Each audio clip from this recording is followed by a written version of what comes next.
Date of filming, 6th of November, just hours after Trump won the US presidency. I'm not American, so, doesn't directly affect me, but it does affect the rest of the world. I'm shocked. Well, not shocked. Well, kind of shocked, actually, yeah. I didn't actually think that he had a chance after, everything that's happened and everything that he's done. I genuinely gave people more credit. I genuinely thought they were more intelligent than to vote a convicted felon and into office, but somehow they did it. Y'all did it. Y'all fucked it for the rest of us. So yeah, yay. Hello everybody, welcome back to my channel. If you're new here, hi, I'm Eric. I have a stutter and I'm finally back to my old setup, though I'm sat a bit crooked. Still recovering from surgery. Apparently the problem is coming back as of today, so yay. I can't wait for endless weeks of just laying in bed, staring at the ceiling and thinking, why, God? Is it because I stopped going to church at 12? You told me gays go to hell.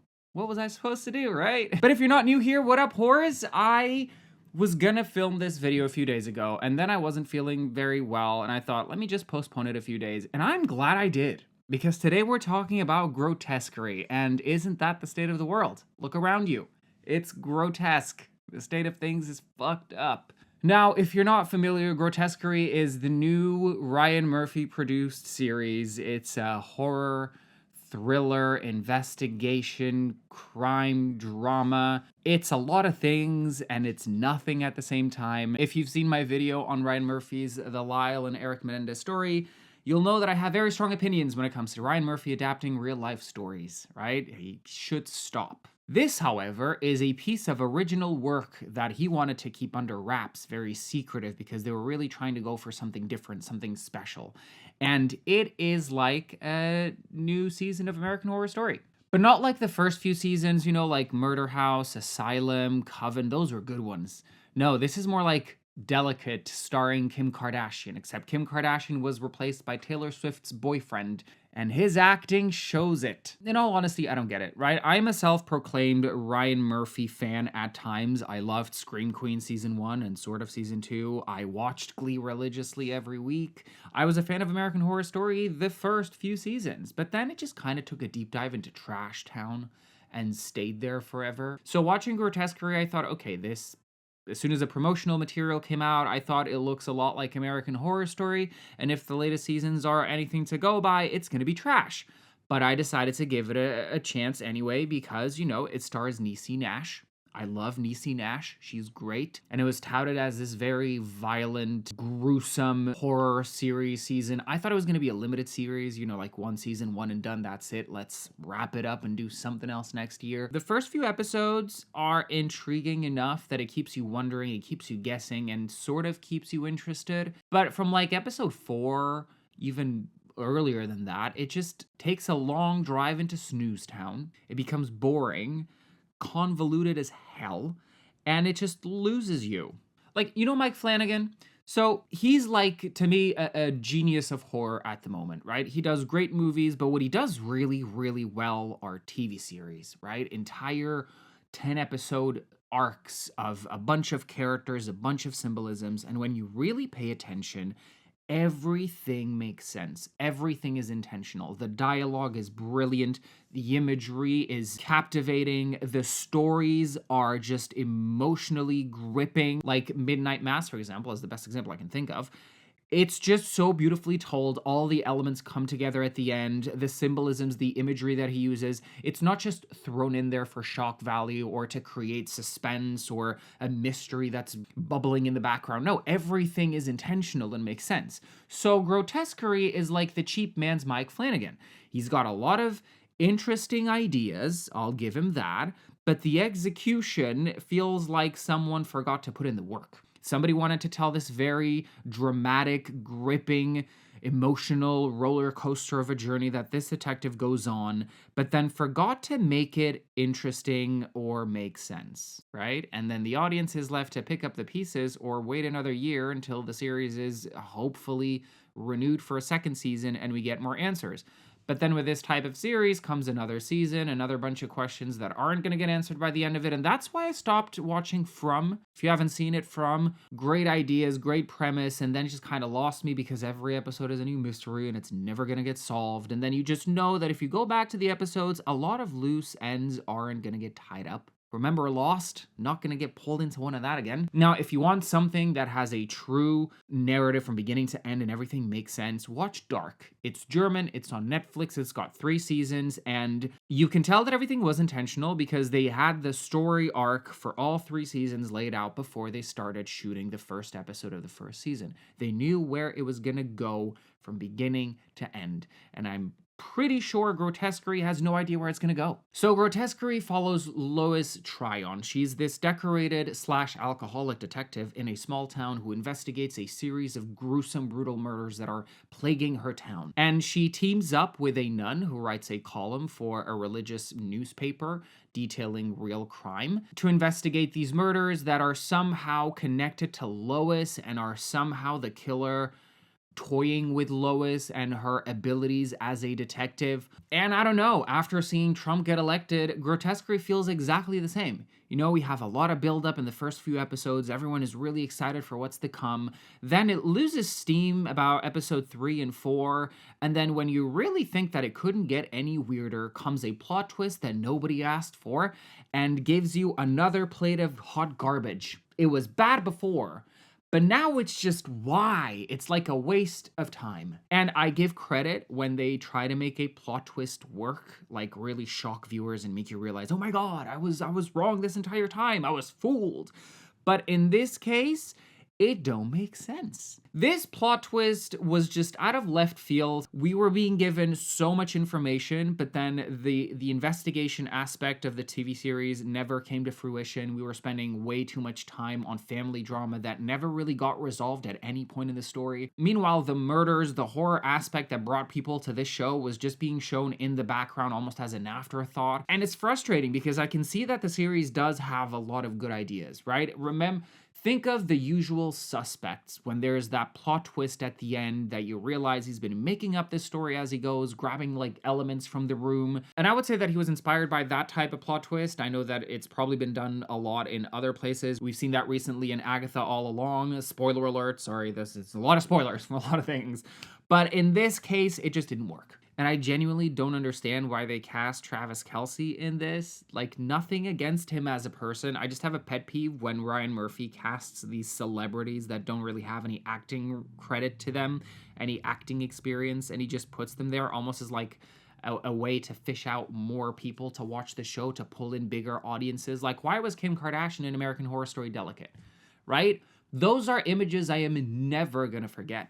That was jarring acting that is never going to leave my memory. And I don't blame her. You know, she's not a professional actress.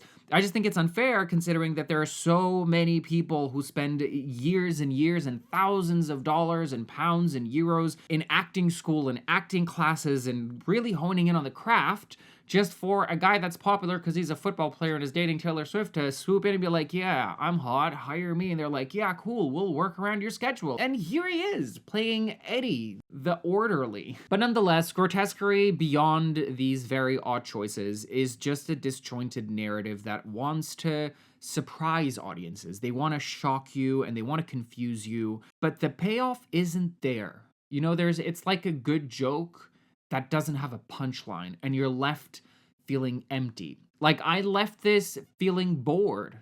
I was bored. He does great setups, he has great premises for shows, but then somehow he just never explores their full potential. What is up with that?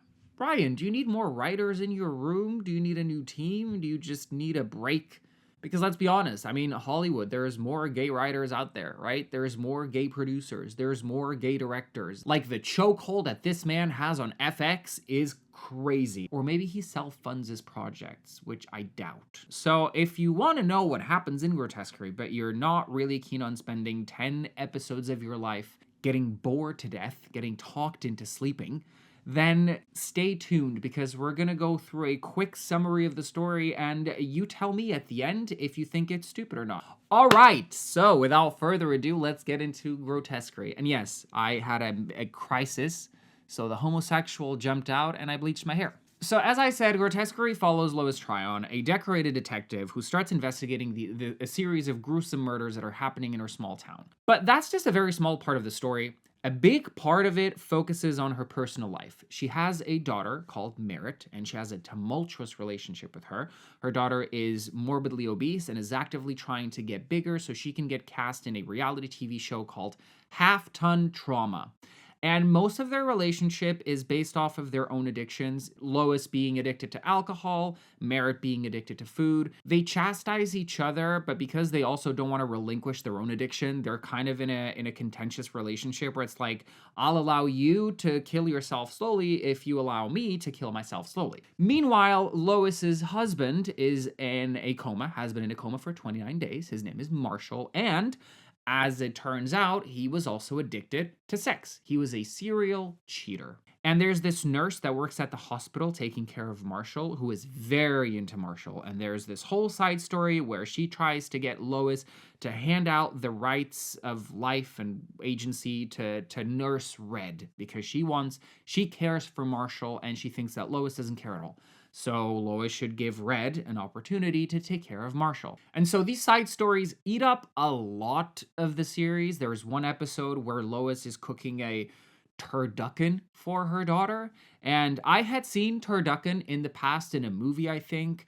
But I genuinely thought that was just like a movie specific thing. I didn't realize that people actually did that. A turkey stuffed with a duck, which has been stuffed with a chicken. Are y'all okay? The way Americans eat like they have free healthcare, and y'all don't. It's crazy.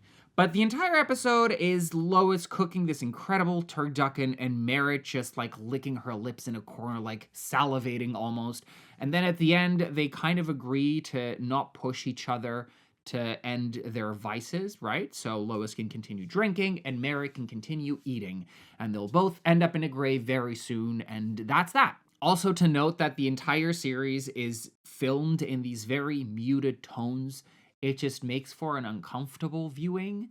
I get what Ryan was trying to go for. Like, he was trying to make it so that it just feels hopeless and, like, lifeless the entire time. And it does. But I don't know. I wish they would. I wish projects nowadays would play with colors like they did in the 70s and the 80s, or like Technicolor movies, you know, like that. The color theory on some of those movies and projects elevate the material so much, even if it's a horror, like Pearl had beautiful colors and it was an incredible horror movie. I don't know, I guess it's a lot for an entire series to have such muted tones that it makes you want to jump off a cliff. I get that you're trying to set the mood, but sometimes the mood is too much, right? It's you going too far. Bring some color into it. Otherwise, I'm gonna take a nap and I'm not gonna follow the rest of the story. So a series of murders start happening, right? And they're very gruesome, but we also never see any of it. We see like very short sequences of the murder scenes, but not enough to like actually warrant this being this like gruesome horror. They just talk about it. So the first murder is a family of 5, a mother, a father, and their 2 kids plus a baby. The father was killed and cooked and partially fed to the family. And then it's heavily implied that the baby was killed in a boiling pot of water. But they never confirm the baby was in there. They just say, imagine the worst possible thing you could find inside a pot of boiling water. It's that. And the worst thing in my mind that I could find is a baby. So that's like pretty horrific.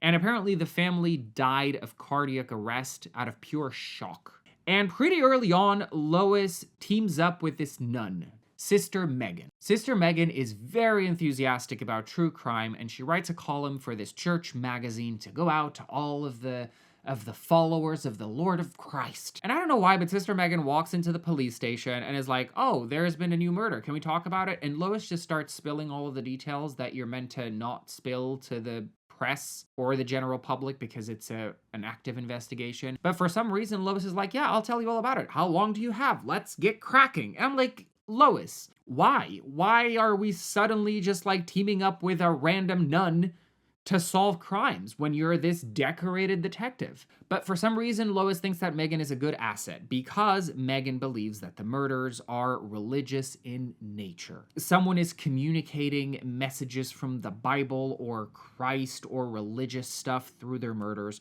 The second murder is 3 men who are drained of their blood, disemboweled, and their bodies displayed on a wall. And then another murder where the killer kills a bunch of homeless people that Lois knew, sews them up Frankenstein monster style, and just puts them in the middle of a room attached to a pole, almost symbolizing Christ. And Megan is fully convinced that the killer is trying to hint at the end of times that this is what the world has become. The killer doesn't have any personal connection to any of the victims. They're really just trying to, I guess, send a message to the world that the world is ending, we're all corrupt, we're all grotesque. And of course, there's also Father Charlie. Father Charlie, played by the guy who played one of the brothers in Ryan Murphy's other show that I hated. He now plays a father, a priest, who is very sexual. He loves to jerk off and then whip himself on the back because that's a sin, right?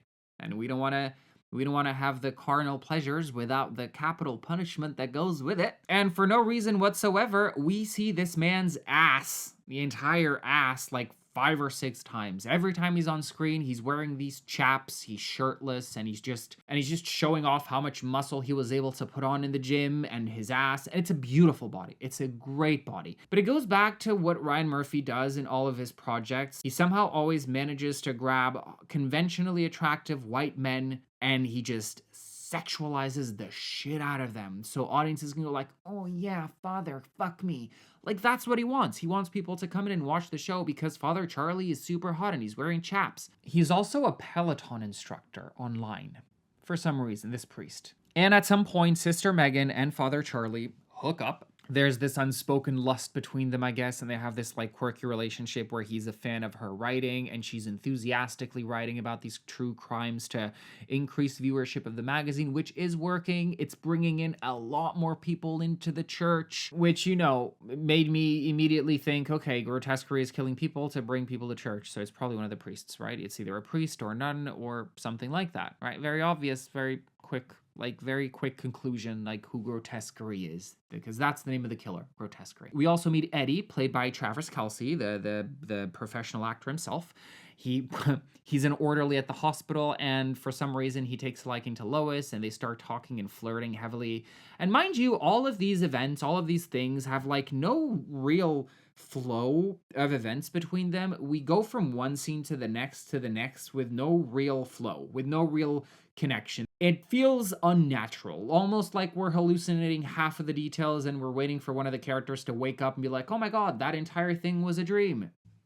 And after Lois gets into an accident because she can't stop drinking, Eddie takes her to an AA meeting and starts helping her get it sobered up. Now, at one point in one of the murder scenes, Lois brings home a box that was left there and asks her daughter to solve it, and it's these coordinates to the middle of the desert. So she leaves Eddie with her daughter at home while she goes investigate with Sister Megan. And they reach this fire pit, which is like a cave of gas, I guess, that blew up to the surface. Anyway, it's a natural phenomenon that if you're a religious nut, you'll look at it and be like, oh, it's the end of times! Satan is coming! Repent for your sins! But in reality, it's just Mother Nature telling you to fuck off. And the rest of the episode is really weird. They drive away from the fire, and it's really dangerous, and then they bump into a woman that's been beaten up, and she's bloodied, and they drive her to the nearest motel, and she doesn't want to help. She doesn't want them to call the police. She's very adamant, and her name is Andrea. And when they get to this motel, Lois gets a call from the hospital regarding Marshall, and the rest of the time she's only worried about calling them back. Meanwhile, Sister Megan sees that the receptionist at the motel has bruises in her face and she has an abusive boyfriend.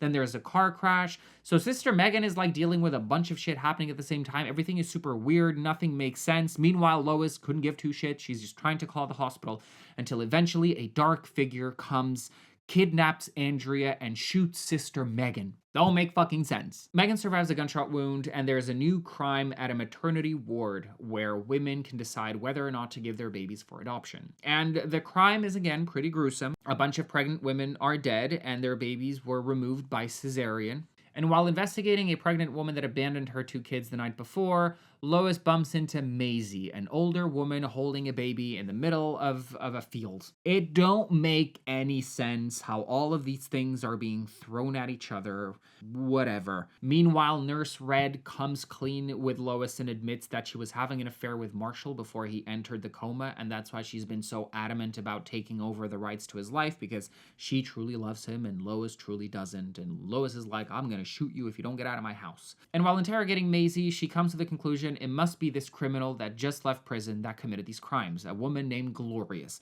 So she goes and investigates this criminal who turns out didn't kidnap the women, but knows for some reason that Maisie knows who Grotesquerie is. So Lois goes back to Maisie, and Maisie's like, he thinks he's a false prophet, he this, he that, and gives her an address for a warehouse. So Lois goes and investigates this warehouse, and there is a bunch of pregnant women attached to this whole apparatus being milked in real time, while long tubes are taking the milk to feed babies in little cradles. Lois investigates further the warehouse, and then she's about to get stabbed by Grotesquerie when she turns around and shoots him dead. And as she's about to reveal who he is, the episode ends, and the next episode is a crock of bullshit. Episode 7 is the one where Ryan Murphy tries to confuse audiences and be like, actually, I'm smarter than you thought I was. And I'm here to say, no, you weren't. This is dumb. You'd think the episode would start by telling you who Grotesquerie is, but no. It starts with Eddie and Merritt saying that they are in a relationship, and Lois lashing out because she's an alcoholic and saying that she hooked up with Eddie a couple times, and good luck, daughter, having my sloppy seconds. It's very messy, and Lois at this point is actually genuinely a bad person. She's so flawed and so unlikable, especially. She's very unlikable that you start not rooting for her anymore, because why do you care? She's just awful to everyone, right? You can tell this woman has been through a lot. She's very decorated and this and that, but there's almost nothing about her that you want to root for. I guess that was Ryan Murphy's intention, because no character in the series is likable at all. They're all just grotesque. It's okay to show flawed characters. It's okay to show unlikable characters. But there's a fine line that when you cross that line and you make it so unlikable, it becomes unwatchable. You may have a great story on your hands, but if you make the character so unlikable that we genuinely don't want to see them win, then nobody wants to watch your show. I wanted to throw my laptop in the bin, but I'd committed to 7 episodes. I wasn't going to stop here, and I'm glad I didn't, because the plot twist is stupid. So it turns out Grotesquerie was Father Charlie, to no one's surprise. That was the most obvious thing ever. You know, he's a priest, he's killing people to bring people to the church. But what bothered me the most was all of the symbolisms and all of the religious imagery that they threw haphazardly in a few of the episodes truly didn't make any sense. She would be investigating a book and it had a bunch of images of corpses and religious stuff here and there. And it doesn't add up. It just feels like Ryan Murphy went online and said occult, religious shit, and then just copy-pasted a bunch of them, printed it, and made a book out of it, and was like, okay, here we go. This is the killer's diary or whatever. But then she invites Sister Megan to her house and starts theorizing that Father Charlie was killing people to bring other people to the church, to increase the followers of Christ, which is a plot point from The Omen, just less well executed. And then she continues that he must have had an accomplice, and because Megan was writing the stories and she was always one step ahead of Lois, even though she had no investigative experience whatsoever, then Sister Megan must be his accomplice. So they're both killers. And this is when Sister Megan starts screaming hysterically and attacks Lois. They have a little bit of a kerfuffle, a scuffle, a fight that ends with Sister Megan repeatedly stabbing Lois, a bunch of times, easily 10 times, right? And then the scene cuts to something else and we're like, okay, Lois is probably dead. And we cut to the plot twist. It was all a dream. Lois has actually been in a coma this entire time. So the 7 episodes that we just saw were all of her coma dreams. Yeah, she's been dreaming all of it. So, in real life, Lois is in a coma. Father Charlie is actually Dr. Charlie that runs the hospital she's in. Her husband, Marshall, is indeed a serial cheater, and he is in a relationship with Red, who's not a nurse, but rather does webcam shows for all the MILF lovers out there. Merritt is not a binge eater who wants to eat herself to death to be on a reality TV show. She actually has 2 doctorates and works on cancer research. She's very accomplished in her field.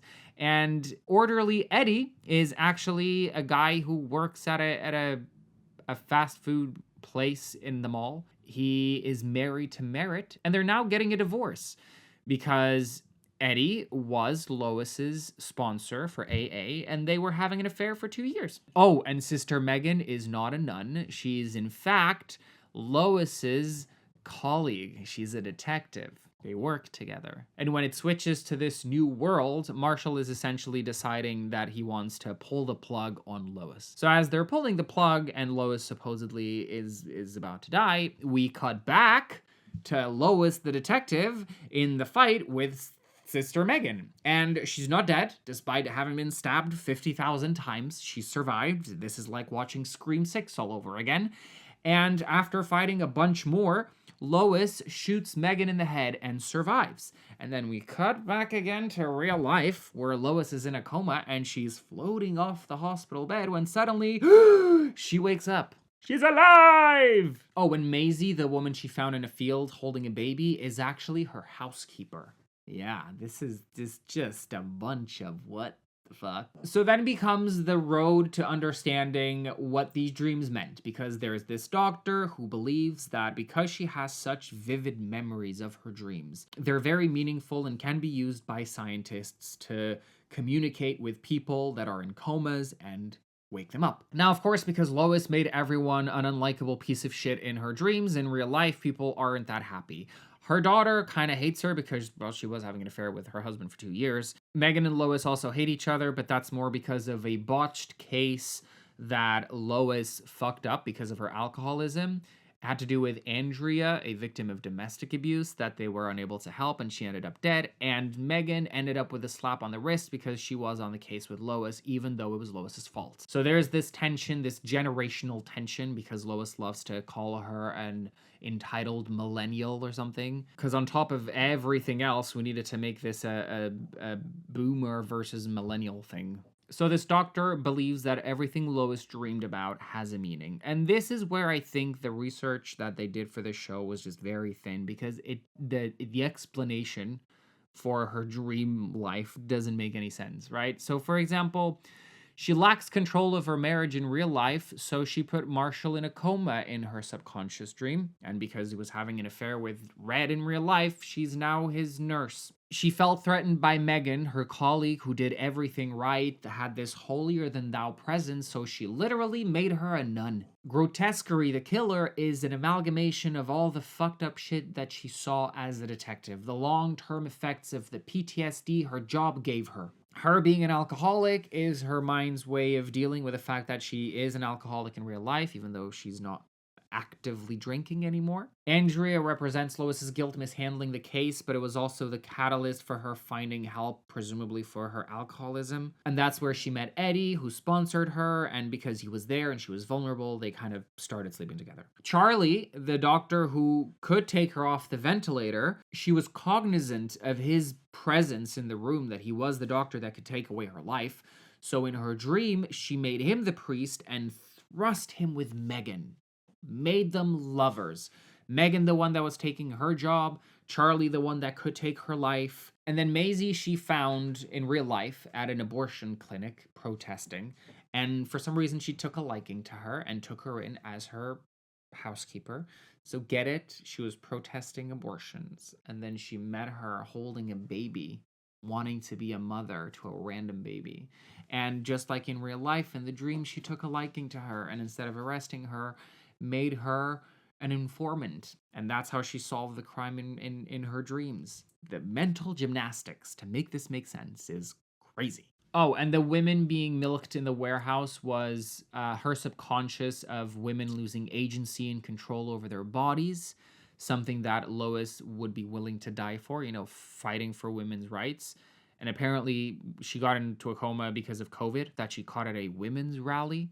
So that's literally her dying for women's rights. Sure. She also starts talking to this other doctor who wants to really study her dreams and her mind and everything. And they're focusing on the crimes that were happening in her dreams that haven't happened in real life. They're like, what is this about, Lois? Why are you like dreaming about this like really gruesome shit that didn't happen? And as she's trying to remember the first crime, the family that got murdered, Megan, the detective, arrives at a new crime scene, and you guessed it, it's a family that died exactly as they did in Lois's dream. What the fuck, right?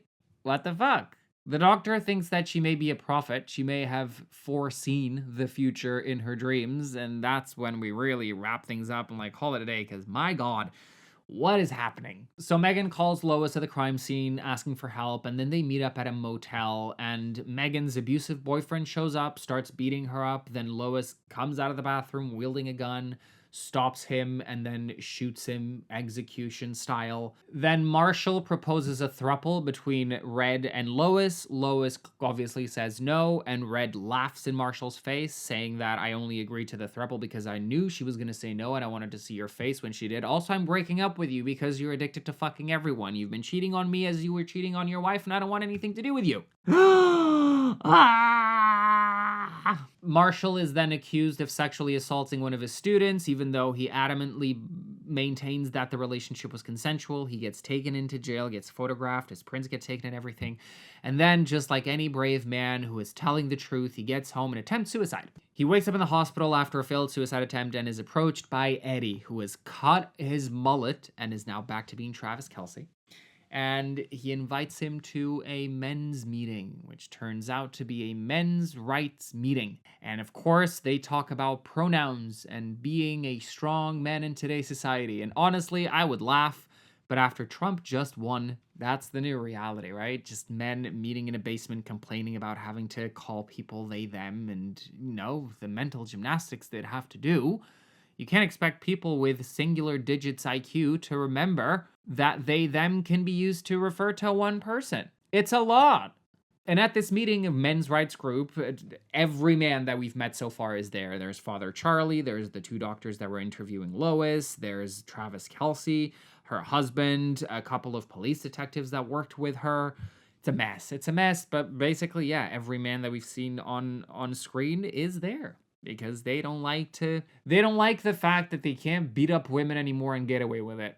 Literally. And again, there's no flow between scenes because all of a sudden Lois has been institutionalized. She institutionalized herself, God knows how long, because she now believes that she is fully dead. And she's talking to the doctor about why she's dead. First was the throuple proposal. How that happened, no way. It has to be a dream. I have to be in hell, the hell that I've created for myself. I'm definitely dead. The second was Charlie. Remember, Father Charlie is now Dr. Charlie. Lois remembered because sometimes when people are in comas, they're still aware of what's happening around them. Charlie was having orgies in the hospital room, fucking God knows how many women, and he even impregnated an unconscious woman while he was at it.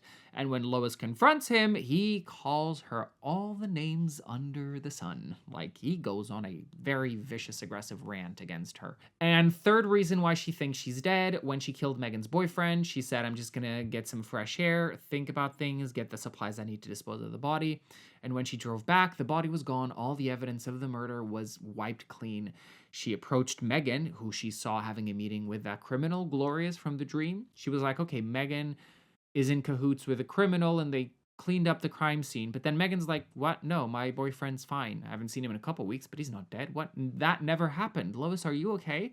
So Lois is like, no, I'm dead. This is my hell. And the doctor maintains that she's not in hell, that she is fine, that this is just her brain trying to deal with too much information at once. And then, again, Lois is called by Megan to a new crime scene. And she gets there, Megan's like, you're not dead, okay? I lied. Yes, you killed my boyfriend. And yes, I went to that criminal for her to help me clean up the body. I was just trying to protect you. So no, Lois, you're not dead. And I do need you with this new crime because it's very gruesome. And we get to the crime scene and it's in a church and you've got Father/Dr. Charlie has been crucified in a Last Supper display style with a lot of people dead. Most of them are just homeless people, but one of them is the girl that accused Lois's husband Marshall of sexual assault. And Lois has this epiphany moment where she's like, everybody bag up the evidence and meet me in my office in 1 hour. I know exactly who did this. And it ends. The season ends. Pissed is an understatement, okay? Angry does not even begin to describe what. Because this is dumb. This is dumb. We spend 7 episodes with these crimes and this mysterious killer and a lot of symbolisms and religion and this and that, only for it to be thrown out the window, and it actually means a bunch of other shit that we genuinely don't care about. To then have the murders be replicated, well, 2 of them, and then we don't even find out who the killer is. All of this family drama she had with her husband and her daughter, like, is that gonna come back? Is that gonna make sense? Are we ever... Oh, because I forgot to say, in her dreams, her daughter was eating a lot and trying to get bigger for this half-ton trauma show, and they never really conclude why she made her daughter into that in her dreams. The doctor's like, maybe you were angry at her, or maybe you were ashamed at how much she let herself go, because we're also shown that her father was not very pleased with the fact that she got bigger over 1 year or so, and it just never really made sense. I don't understand who this series is for. I don't understand what this story is for. I'm not... What are they trying to tell us, right? Because there's no beginning. There's no beginning. The beginning is a lie. There's really no middle, because the middle is just all over the place. And then there's really no end. You know, there's an end of like, we want to do this another year, and you're gonna be on that side to see us do it. And I'm like, no, we're not, because this shit stinks. Literally. It's bad. So, yeah. Like I said, the cheap man's Mike Flanagan. It feels like an artsy project. Someone pretentious that really wanted to delve into like religious horror without actually doing the work of researching horror. I don't know. I'm sure they were hoping that this plot twist would make people go like, oh my God, this is so cool. This is so good. But no. I mean, it caught my attention. I was like, oh, what do we have here? But then they start explaining it and you're like, oh, this is it.